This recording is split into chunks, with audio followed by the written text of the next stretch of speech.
Antes de mergulhar nesta história incrível, considere se inscrever no canal e ativar o sininho. Cada história aqui tem algo a dizer, e você não vai querer perder nenhuma. Não beba isso. O grito de um morador de rua que mudou tudo. O sol mal rompia a névoa matinal de São Francisco, mal tocando as fachadas de vidro dos arranha-céus. A luz, filtrada por um véu cinza, dava à cidade uma tonalidade fria, quase metálica. São Francisco brilhava na superfície, com suas startups prósperas, cafés minimalistas e Teslas deslizando silenciosamente pelas avenidas, mas por baixo desse brilho escondia-se um mundo de contrastes gritantes. Nas calçadas de rua do mercado, a sombra de edifícios de aço e telas gigantes de publicidade promovendo relógios de luxo. Serviços financeiros e escapadelas para a Grécia, Jaiden Brooks, 17, caminhava lentamente. Usava tênis furados que deixavam a umidade entrar, jeans surrados e um moletom velho 3 números maior que o seu. Atrás de sua sempre presente bolsa de lona, manchada e poída, estava tudo o que tinha. Uma escova de dentes, uma foto rasgada da mãe, um caderno de desenho e um cobertor com cheiro de chuva. Ele não comia desde o dia anterior. Vagava com os olhos atentos, em busca de uma sobra descartada, um sanduíche deixado na mesa de fast food ou simplesmente um olhar humano. Mas naquela cidade em movimento ninguém o via de verdade. Jaiden era alto para sua idade, mas ele carregava o corpo como um peso. Magro, as bochechas encovadas, a pele ora pálida demais, ora queimada demais. Seus cabelos negros e grossos estavam presos com um elástico que ele encontrara no chão. O que mais chamava a atenção eram seus olhos, escuros, profundos, mas duros. Duros demais para um garoto de 17 anos. Eram os olhos de alguém que vira demais, cedo demais. Durante 3 anos ele morava na rua, à margem do mundo, ao lado de sua irmãzinha Maia, 10 anos de idade. Pequena, magra como um junco, uma tosse frágil no peito, mas um sorriso radiante. Apesar da fome, do frio e dos perigos, ela sempre sorria quando via Jaiden voltando, fosse com uma simples fatia de pão amanhecido ou um cobertor furado. Para ela ele era tudo, seu irmão, seu pai, seu herói. Eles dormiam num beco, encravados entre 2 contentores enferrujados, a poucos passos de Praça da União, tão perto de hotéis 5 estrelas e vitrines de joalherias. Mas tão longe do mundo real ali, naquele bolsão de esquecimento, eles criaram um canto frágil com caixas de papelão. Um cobertor e sacolas plásticas para se protegerem do vento. De manhã, ouviram os passos dos transeuntes ecoando nas calçadas, as gargalhadas dos turistas, o ronco dos táxis. Mas ninguém parou. Eles perderam tudo. A mãe deles, Ângela, gentil e obstinada, morreu de um câncer agressivo. Devido à falta de seguro, ela não pôde ser tratada a tempo. Seu pai, Dário, preso por um erro que não cometeu, nunca mais retornou. Morreu na prisão em circunstâncias pouco claras. E a família? Ausente, apagada, silenciosa. Ninguém se apresentou para levá-los. Jaiden poderia ter concordado em ir para um abrigo. Vários assistentes sociais sugeriram. Mas ele conhecia esses lugares. Violência, roubo, separação. Ele se recusou a deixar Maia crescer lá. Então ele escolheu a rua. Aprendeu a sobreviver. A roubar, às vezes, mas nunca mais do que o necessário. Corria rápido. Sabia como se camuflar nas sombras. Aprendeu observando, memorizando os hábitos dos transeuntes, os horários de entrega, os mínimos detalhes. Sua memória era um tesouro, e seu instinto, uma armadura. Mas por trás de sua resiliência escondia-se um cansaço imenso. O tipo de cansaço que não desaparece com uma noite de sono. O tipo de cansaço que você carrega nos ossos, nos silêncios, nos olhares que evita. Naquele dia, o Parque de Praça da União assemelha-se a um teatro ao ar livre. O gramado central era coberto por um piso de madeira clara, delimitado por paredes verdes e decorado com bandeiras verdes e brancas com slogans cuidadosamente escolhidos. Pure Flow, a água do futuro. Beba com responsabilidade, viva de forma sustentável. Zero plástico, 100% consciência. Um enorme palco foi montado no centro, equipado com um pódio de designer, projetores solares e telas de LED exibindo imagens de geleiras. Fontes termais e crianças rindo sob cachoeiras. A música suave de fundo dava a impressão de que estávamos entrando em um santuário ecológico. Tudo foi projetado para a emoção, apoio e impacto na mídia. Uma multidão densa se reuniu, composta por jornalistas internacionais, investidores influentes, celebridades comprometidas. Startupers entusiasmados e curiosos atraídos pela promessa de um evento grandioso. Smartphones já filmavam, drones zumbiam no alto, capturando todos os ângulos da cena. Porque aquele dia foi muito mais do que apenas o lançamento de um produto.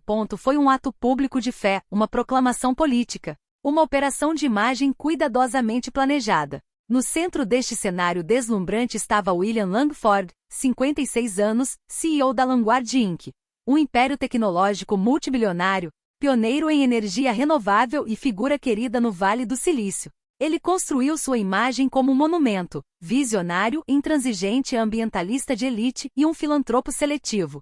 Suas palavras tinham peso. Suas ações eram examinadas. Suas palavras, calculadas. Langford subiu ao palco com a confiança de um homem que aprenderá a comandar uma sala antes mesmo de abrir a boca. Alto, com cabelos grisalhos cuidadosamente penteados e queixo quadrado, ele vestia um terno bege claro sem vincos, uma camisa marfim e uma gravata verde floresta. A cor da natureza, do equilíbrio e da promessa. Ele pega o principal. Um silêncio imediato se instalou. A conversa cessou. As câmeras focaram.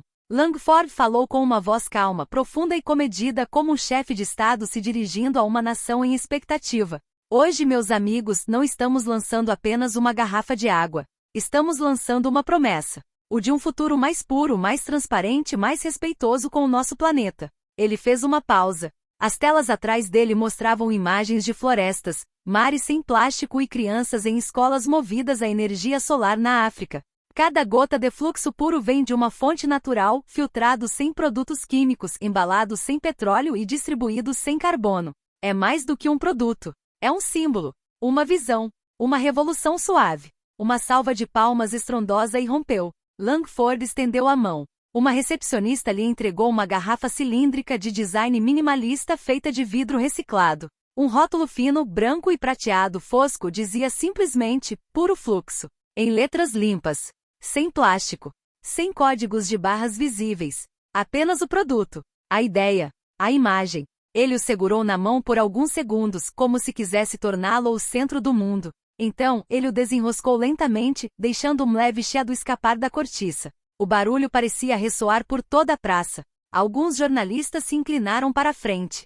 Flashes crepitavam. Langford sorriu. Levou a garrafa aos lábios, pronto para tomar o primeiro gole diante do mundo inteiro. Naquele preciso momento, o silêncio era total. O momento foi suspenso. Foi então que o destino decidiu atacar. Foi então que o grito cortou o ar como uma detonação. Não beba isso. O som estalou como um trovão no silêncio solene do evento.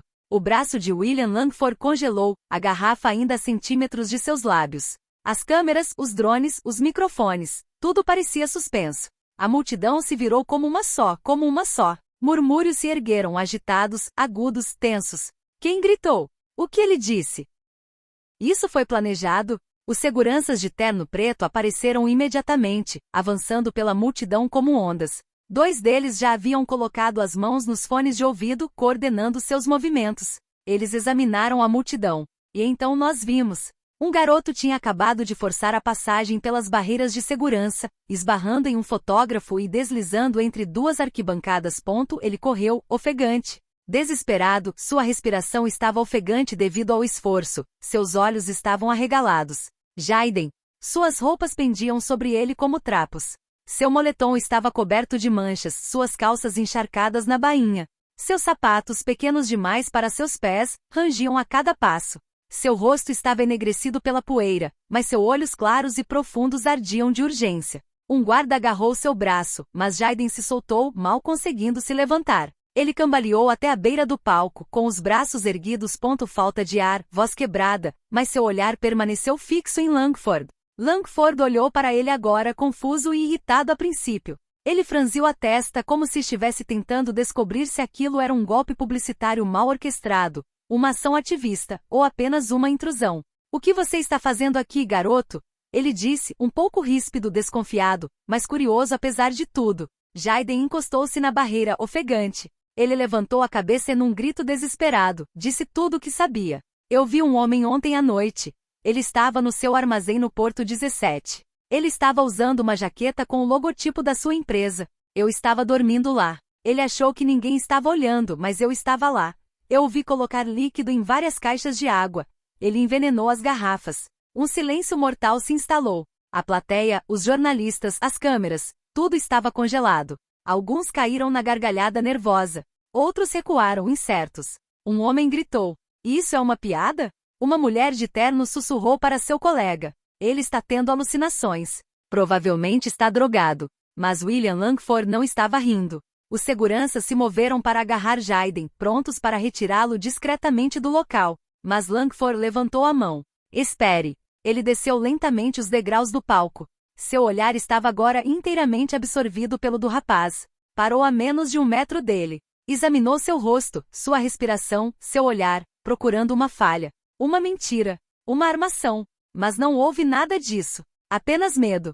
Cru. Autêntico. E determinação feroz. Não há de uma criança caprichosa. Não há de um jovem tentando existir. Mas há de alguém que sabe que arrisca tudo ao falar, mas fala mesmo assim. Langford, ainda imóvel, entregou lentamente a garrafa a um de seus assistentes. "Faça o teste." Agora. Na frente de todo mundo. Uma onda de choque invisível percorreu a multidão.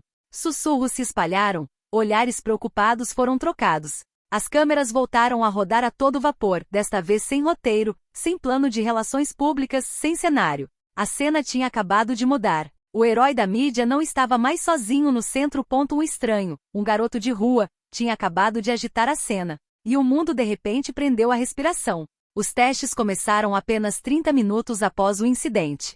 Em uma unidade móvel de controle de saúde estacionada nos bastidores para verificações logísticas de rotina, 3 químicos de jaleco branco começaram a trabalhar rapidamente. O silêncio no pequeno laboratório era tenso, interrompido apenas pelo tilintar metálico dos instrumentos, o zumbido das máquinas e as instruções trocadas em voz baixa. As garrafas foram lacradas, abertas sob vigilância, amostradas e, em seguida, analisadas com precisão. Enquanto isso, o evento foi interrompido. As telas do palco foram desligadas. Os convidados foram solicitados a permanecer dentro de um perímetro de segurança. Os jornalistas, por sua vez, já estavam fervendo de raiva. O boato se espalhou como fogo na palha pela multidão. Havia realmente veneno? Esse garoto é um herói ou um sabotador? 1 hora depois, o veredito foi anunciado. Presença comprovada de toxinas orgânicas. Substâncias que não são letais em baixas doses, mas são altamente perigosas se ingeridas por um longo período. Contaminação identificada em 3 caixas diferentes. E sabotar. Uma investigação rápida aliada às câmeras de vigilância do armazém e aos registros de acesso, permitiu que o suspeito fosse identificado, André Nolan, ex-químico empregado por Langford Inc., demitido 3 meses antes por má conduta grave. Um homem amargo e instável com um passado conturbado.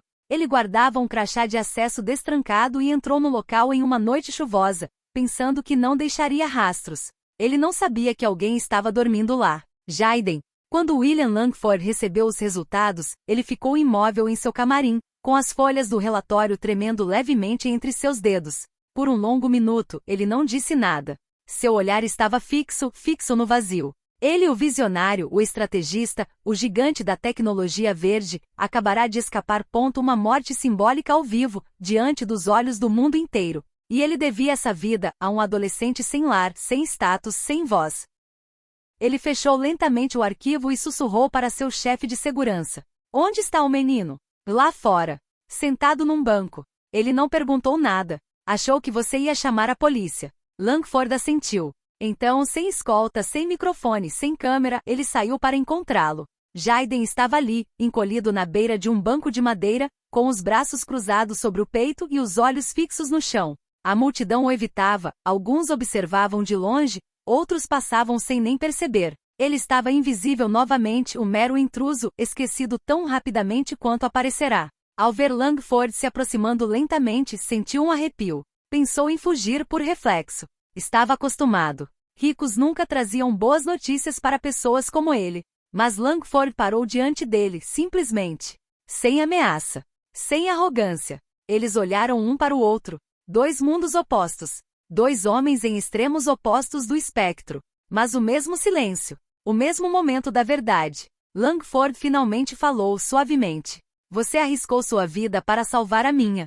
Por quê?" Jayden olhou para cima. Não havia orgulho nem desafio. Apenas uma tristeza antiga, profundo, pesado demais para um garoto da sua idade. Ele olhou para baixo e respondeu. "Porque eu não queria ver ninguém morrer na minha frente." De novo. Langford sentiu suas defesas caírem. Esta breve resposta continha um mundo inteiro.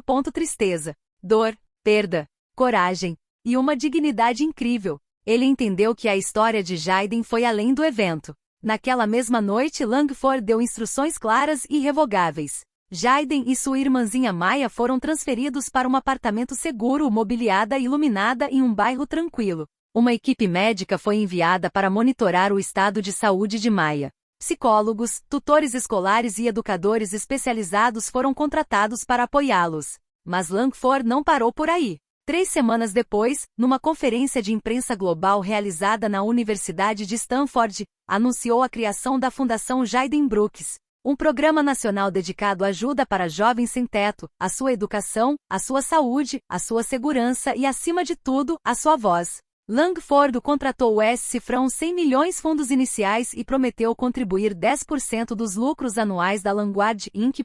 Ele confiou a Jayden um papel simbólico em conselho consultivo, um gesto inédito para um jovem que vivia nas ruas. O mundo inteiro ficou chocado com essa história. A mídia fez disso suas manchetes por semanas.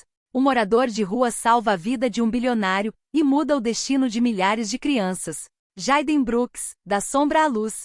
A voz que evitou o pior. E por todo o país, crianças, professores, famílias começaram a pronunciar seu nome com respeito. Jayden. 3 anos depois, a noite caía suavemente no histórico campus da Universidade de Berkeley e os postes de luz iluminavam os caminhos arborizados, e o ar carregava o cheiro de papel, café e esperança característicos dos locais de aprendizado. A grande anfiteatro Sibley Hall, normalmente reservado para conferências de pesquisadores eminentes ou debates políticos, estava lotado. Nas fileiras, centenas de estudantes, professores, jornalistas, personalidades do mundo associativo e político aguardavam em silêncio, com os olhos fixos no palco. Sem música, sem encenação espetacular. Apenas um leve púlpito de madeira, um microfone e um nome projetado em letras simples na tela gigante. Jayden Brooks. Aos 20 anos, Jayden era agora um estudante de relações internacionais, um bolsista honorário, símbolo de uma nova luta. Há de restaurar a dignidade daqueles que nos recusamos a ver. Naquela noite, ele vestia um terno azul escuro perfeitamente cortado, uma camisa branca sem gravata. Ele havia crescido, ganhado músculos, peso, calma, mas em seus olhos ainda ardia a mesma intensidade, a de um menino que cruzou as chamas. Na sala, na terceira fila, Maya, agora adolescente, sentou-se ereta. Vestia o uniforme bordô da escola particular, o cabelo trançado e os olhos brilhando de admiração. Ao seu lado estavam professores, amigos e 2 ex-funcionárias de creche. Ela mal piscou. Não queria perder nada. Na primeira fila, William Langford, com o rosto marcado pelos anos, mas digno, observava a cena sem dizer uma palavra. Vestia-se sobriamente, com as mãos cruzadas sobre os joelhos. Por trás dos óculos, seus olhos estavam molhados. Quando Jayden subiu ao palco, o silêncio era absoluto. Nenhuma respiração. Nenhum sussurro. Ele se posicionou atrás do microfone, colocou as 2 mãos nas bordas do púlpito e examinou lentamente a sala. Ele não tinha anotações. Então ele falou. Sua voz era calma, comedida e cheia de verdade. Não estou aqui para contar uma história de sucesso. Estou aqui porque um dia eu gritei. Ele parou. Um grito do nada. Do asfalto. Do beco onde eu morava com minha irmãzinha. Um grito de uma multidão que não me esperava. Um grito que eu jamais ousaria soltar. Ele fez uma pausa. Alguns alunos se inclinaram para a frente. Aquele grito não foi um ato de coragem. Eu não era um herói. Eu era uma criança faminta, suja, cansada e invisível. Mas aquele grito foi um grito de esperança. A esperança de que pelo menos uma pessoa me ouça. Ele fechou os olhos por um momento. Naquele dia fui ouvido. Mas quantas outras vozes todos os dias não o são? Quantas crianças dormem no frio? Quantos jovens desaparecem sem um olhar? O mundo muitas vezes esquece aqueles que não quer ver. Desvia o olhar. Desliga o rádio. Atravessa a rua. Ele se inclinou levemente em direção ao microfone, mais para baixo, mais fundo. Mas o que eu aprendi é que aqueles que ignoramos hoje, podem muito bem ser aqueles que nos salvarão amanhã. Um tremor percorreu a sala. Jayden endireitou os ombros e olhou para frente. Então fiz uma promessa. Que se um dia eu tivesse voz, eu a devolveria àqueles que não conseguem mais gritar. Essa promessa se tornou a Fundação Jayden Brooks. Ela não nasceu da caridade. Nasceu da dívida. A dívida de ter sido salvo. Salvando outra pessoa. No quarto, os primeiros aplausos irromperam tímido, sincero. Então, como uma onda, eles cresceram, preencheram o espaço. Mas uma coisa aconteceu que fez toda a assembleia estremecer. William Langford disse à alavanca. Lentamente. Silenciosamente. Com lágrimas nos olhos. E ele aplaudiu. Por um longo tempo. Sem desviar o olhar. Ele aplaudiu o homem que a princípio ele havia percebido como um intruso. Então descoberto como um alerta. E finalmente reconhecido como um espelho de tudo o que ele havia ignorado. Naquela noite não era um bilionário cumprimentando um estudante. Ele era um homem parado ali saudando um sobrevivente que havia se tornado um líder. Jaden inclinou a cabeça ligeiramente. Sem sorriso. Sem vaidade. Apenas uma promessa cumprida.